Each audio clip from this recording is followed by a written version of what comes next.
करने वाले हैं बिहार बोर्ड क्लास 10th का VBI जो मोस्ट इंपॉर्टेंट क्वेश्चन है चैप्टर 1 का मोस्ट इंपॉर्टेंट क्वेश्चन के बारे में बात करेंगे। देखिए ये कुल 37 को क्वेश्चन सिलेक्ट किया गया है। अब इसमें से इससे बाहर एक भी क्वेश्चन नहीं आएगा। अगर चैप्टर 1 से क्वेश्चन आया तो इससे बाहर नहीं आएगा। एक बात और समझिए, ये सारे जो क्वेश्चन है वो मोस्ट इंपॉर्टेंट VBI क्वेश्चन है। एक बात ध्यान रखिएगा, ये सब VBI क्वेश्चन है और इससे बाहर चैप्टर 1 से ही अधिकतर जो क्वेश्चन होते हैं चैप्टर 1 से ही पूछे जाते हैं। और ये देखिए ये कैसे बनाया गया है क्वेश्चन, ये पिछले साल वाला, देखिए पिछले साल वाला भी क्वेश्चन है, प्रीवियस ईयर भी क्वेश्चन है और सारा प्रीवियस ईयर क्वेश्चन अधिकतर ही पूछा जाता है। 50% से अधिक प्रीवियस ईयर क्वेश्चन ही पूछ दिए जाते हैं, तो उसी को ध्यान में रखते हुए बनाया गया। चलिए हम लोग देखते हैं कि आपको इसमें से कितना आंसर दे पाते हैं। पहला क्वेश्चन है कि मानव मुक्ति, पहला क्वेश्चन क्या है, मानव मुक्ति के पूर्वोधा किसे कहा गया है, यानी कि मानव मुक्ति का पूर्वोधा। देखिए 2021 में ये आया है, 2021 वाला, ये पिछले साल वाला आया हुआ क्वेश्चन है। ये किसे कहा जाता है, नलिन बिलोचन शर्मा, यतीन्द्र मिश्र या भीमराव अम्बेडकर या अमरकांत। तो ये कहा जाता है भीमराव अम्बेडकर को, ध्यान रखिएगा। मानव मुक्ति के पूर्वोधा किसे कहा जाता है, भीमराव अम्बेडकर। ये चैप्टर 1 का, ये चैप्टर 1 का क्वेश्चन है, ध्यान रखिएगा चैप्टर 1। श्रम विभाजन और जाति प्रथा, इसके लेखक कौन है, श्रम विभाजन और जाति प्रथा के लेखक भीमराव अम्बेडकर है। इतना बात ध्यान रखिएगा। चलिए आगे बढ़ते हैं। अगला क्वेश्चन है कि भारत में, अगला क्वेश्चन क्या है, भारत में जाति प्रथा का मुख्य कारण क्या है, यानी भारत में जाति प्रथा क्यों होती है, इसका मुख्य कारण क्या है। ए बेरोजगारी, बी गरीबी, सी उद्योग धंधा की कमी और डी अमीरी। तो इसका मुख्य कारण बेरोजगारी है, ध्यान रखिएगा। मुख्य कारण क्या है, बेरोजगार, लोगों को रोजगार नहीं मिल पाता है। तो ये इसीलिए देखिए जाति प्रथा क्या होता है कि जाति प्रथा के कारण लोग बेरोजगार रह जाते हैं कि एक जाति से दूसरी जाति में काम नहीं करेंगे, उसका तो वो काम है, उस जाति का काम है, मैं वो काम नहीं करूंगा। ये कब की बात हो रही है, ये जब ये लिखे हैं, ये जब भीमराव अम्बेडकर लिखे उस समय की बात हो रही है। अगला है जाति प्रथा स्वाभाविक विभाजन नहीं है, क्यों। आज देखिए ये सब क्वेश्चन आया हुआ है, पिछले साल के क्वेश्चन है, ध्यान रखिएगा। पिछला वाला क्वेश्चन ये भी पिछले साल का है। अगला है जाति प्रथा स्वाभाविक विभाजन नहीं है, क्यों। ए भेदभाव के कारण, बी शोषण के कारण, सी गरीबी के कारण और डी रुचि पर आधारित नहीं होने के कारण। तो ये जाति प्रथा स्वाभाविक विभाजन है क्योंकि रुचि पर आधारित नहीं है। तो इसका आंसर क्या हो जाएगा, डी, रुचि पर आधारित नहीं है। किसी के रुचि पर आधारित नहीं है, किसी के मन के ऊपर आधारित के नहीं है। आगे बढ़ते हैं। अगला क्वेश्चन है कि श्रम विभाजन और जाति प्रथा के लेखक कौन है। ये पिछले साल वाला क्वेश्चन है, ये कई बार क्वेश्चन पूछा जा चुका है। ये पिछले साल नहीं, ये 2020 में क्वेश्चन पूछा गया था। तो ये कई बार क्वेश्चन, ए डॉक्टर राम मनोहर लोहिया, बी बाबा साहब भीमराव अम्बेडकर, सी महात्मा गांधी और डी संपूर्णानंद। ये हमेशा बी नंबर में रहता है, इसका आंसर बी में ही हमेशा रहता है। बाबा साहब भीमराव अम्बेडकर बी में रहेगा हमेशा, ध्यान रखिएगा। ये बी में रहता है बाबा साहब भीमराव अम्बेडकर। इसका आंसर क्या हो जाएगा, बाबा साहब भीमराव अम्बेडकर। आगे बढ़ते हैं। लेखक की 5 नंबर है, लेखक की दृष्टि में विडंबना की बात क्या है। ये अगर कहानी पढ़े होंगे तो ये पढ़े भी होंगे, कहानी नहीं हो तो निबंध है ना, ललित निबंध है। और ये किसके द्वारा अनुवादित किया गया आपको पता है, ये भीमराव अम्बेडकर इसको इंग्लिश में लिखे हैं। श्रम विभाजन और जाति प्रथा किसके द्वारा अनुवादित किया गया पूछा जाता है, ये ललई सिंह यादव द्वारा, ध्यान रखिएगा। ललई सिंह यादव द्वारा इसको हिंदी रूपांतरित किया गया है। ललई सिंह यादव द्वारा इसकी हिंदी रूपांतरित किया गया श्रम विभाजन और जाति प्रथा को। ये लेखक की दृष्टि में विडंबना की बात क्या है। अब देखिए विडंबना की बात क्या है, जाति के पोषकों की कमी नहीं है, जातिवाद के पोषक नगण्य है, सी आर्थिक दृष्टि से जातिवाद उचित नहीं है और डी जातिवाद लोकतंत्र के विरुद्ध नहीं है। ये नंबर इसका आंसर हो जाएगा, ध्यान रखिएगा। आगे बढ़ते हैं। 6 नंबर है लेखक की दृष्टि में, 6 नंबर क्वेश्चन क्या है, लेखक की दृष्टि में आदर्श समाज कैसा होना चाहिए, मतलब वो क्या चाहते हैं, जो डॉक्टर भीमराव अम्बेडकर है वो कैसा आदर्श समाज मतलब कैसा चाहते हैं। तो ऑप्शन ए है जिसमें स्वतंत्रता, समानता और भ्रातृत्व का भाव हो, या बी नंबर है जिसमें सभी धनी हो, सी नंबर है जिसमें सभी पढ़े लिखे हो और डी नंबर में जिसमें सभी स्वस्थ हो। तो ये है जिसमें समानता, इसका आंसर हो जाएगा ए, जिसमें स्वतंत्रता, समानता और भ्रातृत्व का भाव हो, यानी भाईचारे का भाव हो, समानता का भाव हो, स्वतंत्रता का भाव हो, वैसा आदर्श समाज चाहते हैं, मतलब वैसा समाज होना चाहिए। आगे बढ़ते हैं। 7 नंबर है लेखक बेरोजगारी का प्रमुख कारण। 7 नंबर क्या है, लेखक बेरोजगारी का प्रमुख और प्रत्यक्ष कारण किसे मानते हैं। 2018 में क्वेश्चन आया हुआ है, VBI क्वेश्चन है, मोस्ट इंपोर्टेंट क्वेश्चन है, इसको ध्यान रखिएगा। आगे बढ़ते हैं। तो ये लेखक बेरोजगारी का प्रमुख और प्रत्यक्ष कारण किसे मानते हैं, ये मानते अशिक्षा को, ए नंबर, बी नंबर जनसंख्या, सी नंबर जाति प्रथा और डी नंबर उद्योग धंधों की कमी। तो इसका आंसर हो जाएगा सी, ध्यान रखिएगा। इसका आंसर क्या हो जाएगा, सी, जाति प्रथा को मानते हैं। अगला है 8 नंबर है अम्बेडकर की दृष्टि में भाईचारे का वास्तविक रूप कैसा होता है। वो कैसा भाईचारे का वास्तविक रूप चाहते हैं, अम्बेडकर कैसा भाईचारे का वास्तविक रूप चाहते हैं। ऑप्शन ए है दूध शक्कर के मिश्रण की तरह। ऑप्शन क्या है ये, दूध शक्कर के मिश्रण की तरह। बी है दूध और पानी के मिश्रण की तरह। और सी है तिल और ताड़ू के मिश्रण की तरह। और डी है पानी और नमक के मिश्रण की तरह। तो इसका आंसर हो जाएगा, इसका आंसर क्या हो जाएगा, बी नंबर, दूध और पानी के मिश्रण की तरह। भाईचारे की भावना कैसी, दूध और पानी। अगर ज़्यादा दूध हो जाएगा तो पानी उसमें पता नहीं चलेगा, पानी थोड़ा मिला देने पर भी पता नहीं चलता, लेकिन वही ज़्यादा पानी हो जाएगा तो पता चल दूध है, नहीं पता चलता कि दूध है उसमें। ऐसे भाईचारे की भावना की बात कर रही हैं। अगला क्वेश्चन बढ़ते हैं 9 नंबर कि नौ नंबर क्या क्वेश्चन है, भारतीय संविधान के निर्माण में महत्वपूर्ण भूमिका किसकी है। तो इसका ऑप्शन ए है भीमराव अम्बेडकर, बी है ज्योतिबा फुले, सी है राजगोपालाचारी और डी है महात्मा गांधी। तो ये है इसका आंसर हो जाएगा क्या, भीमराव अम्बेडकर। भीमराव अम्बेडकर के संविधान निर्माण में बहुत ही महत्वपूर्ण भूमिका, महत्वपूर्ण का मुख्य यही थे। अगला है सभ्य समाज की आवश्यकता क्या है। क्वेश्चन क्या है, सभ्य समाज की आवश्यकता क्या है, जाति प्रथा, श्रम विभाजन, अणु बम और दूध पानी। तो ये जाति प्रथा, ये सभ्य समाज की आवश्यकता क्या है, श्रम विभाजन। ध्यान रखिएगा, सभ्य समाज की आवश्यकता श्रम विभाजन। आगे बढ़ते हैं 11 नंबर है निम्नलिखित रचनाओं में से कौन सी रचना डॉक्टर अंबेडकर की है।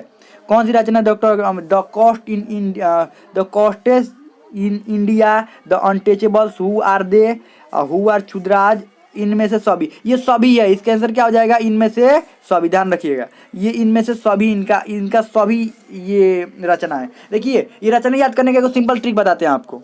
ये 3 लोगों को अपना मानते थे, ये 3 लोगों को अपना प्रेरणा मानते थे। एक बुद्ध को मानते थे, बुद्ध, ज्योतिबा फुले और कबीर को मानते थे, कबीर और ज्योतिबा फुले को मानते थे ये अपना।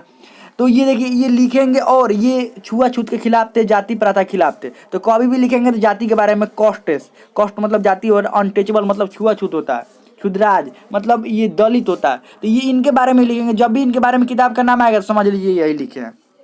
आगे बढ़ते हैं, आधुनिक सभ्य समाज श्रम विभाजन की आवश्यक क्यों मानता है। आधुनिक सभ्य समाज श्रम विभाजन का आवश्यक क्यों मानता है। ऑप्शन ए है कार्य कुशलता के लिए, ऑप्शन बी है भाईचारे के लिए, ऑप्शन सी है रूढ़िवादिता के लिए, ऑप्शन डी इनमें से कोई नहीं।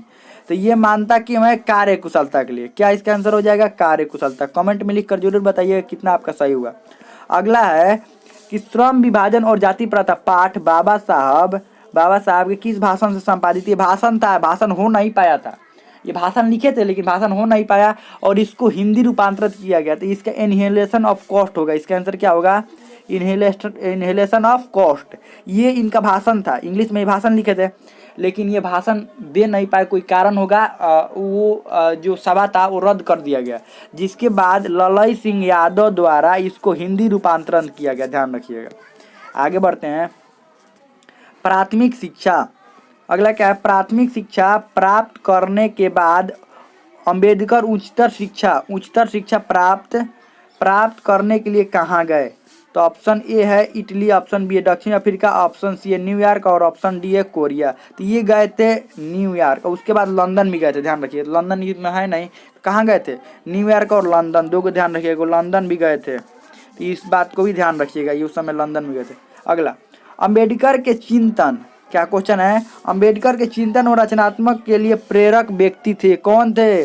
ध्यान रखिएगा, ये अभी पहले बताते, ए बुद्ध, बी कबीर, सी ज्योतिबा फुले, डी इनमें से सभी। तो इनमें से सभी हो जाएगा, इसका आंसर क्या हो जाएगा, इनमें से सभी। ये तीनों को प्रेरक मानते थे, बुद्ध को भी, ज्योतिबा फुले को भी और कबीर को भी। तो इसमें क्या हो जाएगा आंसर, इनमें से सभी। आगे बढ़ते, देखिए चैप्टर 1 से यही बस क्वेश्चन आएगा, इससे बाहर क्वेश्चन नहीं आएगा, ध्यान रखिएगा। आगे बढ़ते हैं, जाति पांति तोड़क मंडल भाषण लाहौर में कब हुआ।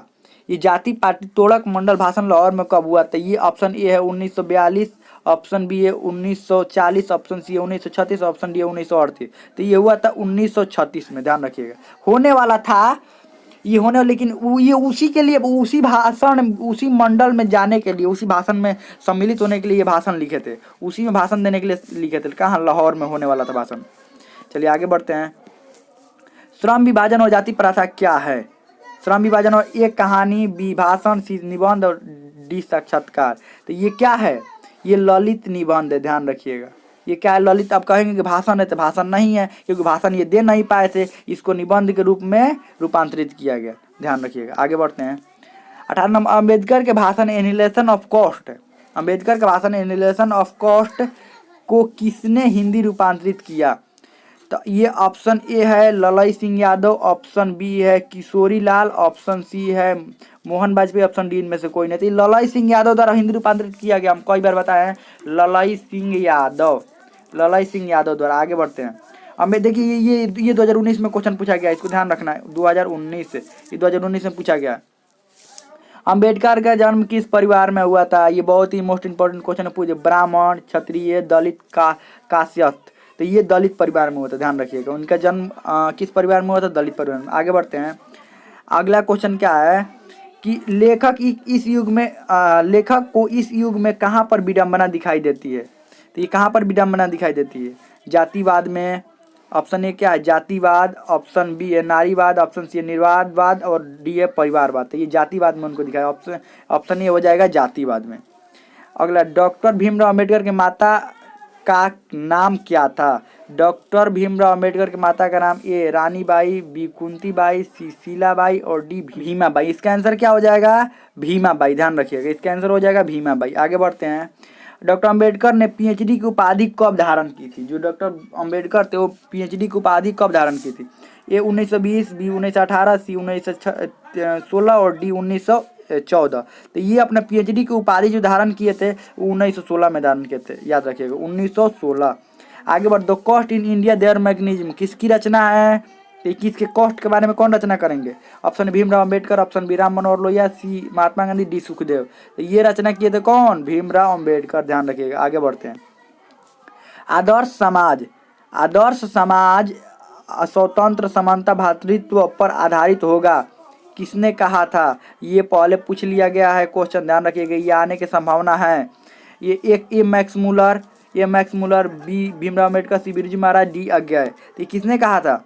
ये कहा था भीमराव अम्बेडकर ने, ऑप्शन बी हो जाएगा भीमराव अम्बेडकर। अगला है, ये खाली स्थान दिया गया, इसको भरना है। ये पेशे का दोषपूर्ण पूर्व निर्धारण करती है, कौन पूर्व निर्धारण करता है पेशे का? ये श्रम विभाजन, बी जाति प्रथा और सी प्रत्यक्ष और डी लोकतंत्र। तो ये कौन करता है? ये जाति प्रथा। इसका आंसर क्या हो जाएगा? जाति प्रथा ही पहले से ही निर्धारण कर देती है, आप कौन सा काम करेंगे, काम कौन सा करना है, ये जाति प्रथा निर्धारित कर देती है। अगला है, जाति प्रथा भारत में बेरोजगारी का एक कारण बनी हुई है, कौन सा कारण बनी हुई है? ऑप्शन ए है प्रत्यक्ष कारण, बी है प्रमुख कारण, सी है ए और बी दोनों और डी इनमें से कोई नहीं। तो इसका आंसर क्या हो जाएगा? इसका आंसर हो जाएगा सी, ए और बी दोनों, यानी प्रत्यक्ष और प्रमुख दोनों कारण हैं जाति प्रथा बेरोजगारी का, दोनों कारण। अगला, मुख्य नायक कौन है? ए अखबार, बी पत्रिका, सी पुस्तक और डी कहानी। तो ये मुख्य नायक है, ध्यान रखिएगा पत्रिका। मुख्य नायक कौन है? पत्रिका। आगे बढ़ते हैं। डॉक्टर भीमराव अंबेडकर की मृत्यु कब और कहाँ हुई? डॉक्टर भीमराव अंबेडकर की मृत्यु कब और कहाँ हुई? ऑप्शन ए है दिल्ली, ऑप्शन बी है मध्य प्रदेश, सी वाराणसी और डी बिहार। तो ये हुआ था 1956 में, दिल्ली में हुआ था, ध्यान रखिएगा 1956 दिल्ली। आगे बढ़ते हैं। डॉक्टर भीमराव अंबेडकर का जन्म कहाँ पर हुआ था? ये बार बार देखिए कई बार क्वेश्चन पूछा जा चुका है, ये डॉक्टर भीमराव अंबेडकर का जन्म कहाँ हुआ था, ध्यान रखिएगा इसको। तो ये ऑप्शन ए है 14 अप्रैल 1988, बी है 14 अप्रैल 1989, 1890 और डी है 14 अप्रैल 1891। तो ये हुआ था 14 अप्रैल 1891 में हुआ था, ध्यान रखिएगा। आगे बढ़ते हैं। डॉक्टर भीमराव अंबेडकर का जन्म कहाँ हुआ था? ये बार बार क्वेश्चन पूछा जा चुका है, ध्यान रखिएगा, ये भी क्वेश्चन मोस्ट इंपॉर्टेंट क्वेश्चन है। तो ये महू मध्य प्रदेश, बी गोरखपुर उत्तर प्रदेश, सी डुमराव बिहार, डी है दानकुनी पश्चिम बंगाल। तो ये हुआ था कहाँ पर? महू मध्य प्रदेश में, ध्यान रखिएगा, महू मध्य प्रदेश में इनका जन्म हुआ था। मध्य प्रदेश को मध्य प्रदेश क्यों कहते हैं? क्योंकि हमारा जो भारत हो गया, ये भारत हो गया ना, ये भारत के मध्य यानी कि बीच में स्थित है, इसीलिए इसको मध्य प्रदेश कहते हैं। तो इनका जन्म कहाँ पर हुआ था? मध्य प्रदेश में। आगे बढ़ते हैं। अंबेडकर ने किस पत्रिका का संपादन किया था? अंबेडकर ने किस पत्रिका का संपादन किया था? तो ऑप्शन ए है उज्ज्वल भारत, ऑप्शन बी है उड़ता भारत, ऑप्शन सी है बहिष्कृत भारत, ऑप्शन डी है पुरस्कृत भारत। तो ये इसका आंसर कौन सा हो जाएगा? बहिष्कृत भारत, ध्यान रखिएगा। आगे बढ़ते हैं। 32 नंबर है कि भारतीय संविधान के निर्माता के रूप में हम किन्हें जानते हैं? तो ऑप्शन ए है, ये तो सभी को पता, ऑप्शन महात्मा गांधी, बी है भीमराव अम्बेडकर, सी पंडित जवाहरलाल नेहरू, डी सुभाष चंद्र बोस। तो ये इसका आंसर क्या हो जाएगा? भीमराव अम्बेडकर, ध्यान रखिएगा, भीमराव अम्बेडकर इसका आंसर हो जाएगा। आगे बढ़ते हैं। अम्बेडकर का वाङ्मय हिंदी के कितने खंडों में प्रकाशित किया गया? इनका जो वार्ड में है वो हिंदी के कितने खंडों में प्रकाशित किया गया। ए 15 खंड, बी 17, सी 19 और डी 21। तो ये 21 खंडों में प्रकाशित किया गया, ध्यान रखिएगा 21 खंडों में प्रकाशित किया गया। आगे बढ़ते हैं। अगला है कि आधुनिक सभ्य समाज कार्य कुशलता के लिए किसे आवश्यक मानता है।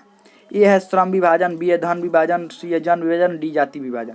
तो ये श्रम विभाजन को मानता है। किसको मानता है? श्रम विभाजन। इसका आंसर श्रम विभाजन हो जाएगा। ये अगला है कि डॉक्टर अंबेडकर के पिता का क्या नाम था। ए है रामदेव सकपाल, बी है रामजी सकपाल, सी है रामकिशन सकपाल और डी है राधे सकपाल। तो इसका आंसर हो जाएगा बी रामजी सकपाल। उनके पिता का क्या नाम था? बी रामजी सकपाल। आगे बढ़ते हैं।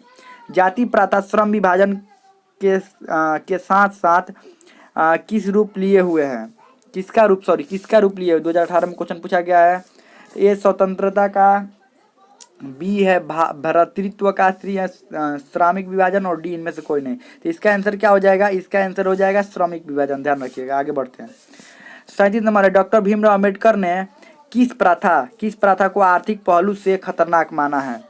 तो ये देखिए 2019 में क्वेश्चन पूछा जा चुका है, ये अंतिम क्वेश्चन है। और ये किसको माना है? ये सती प्रथा, बी दहेज प्रथा, सी बाल विवाह और डी जाति प्रथा। ये किसके बारे में हमेशा बात करते रहते हैं? जाति प्रथा के बारे में। तो ये किसको खतरनाक माने हैं? खतरनाक जाति प्रथा को।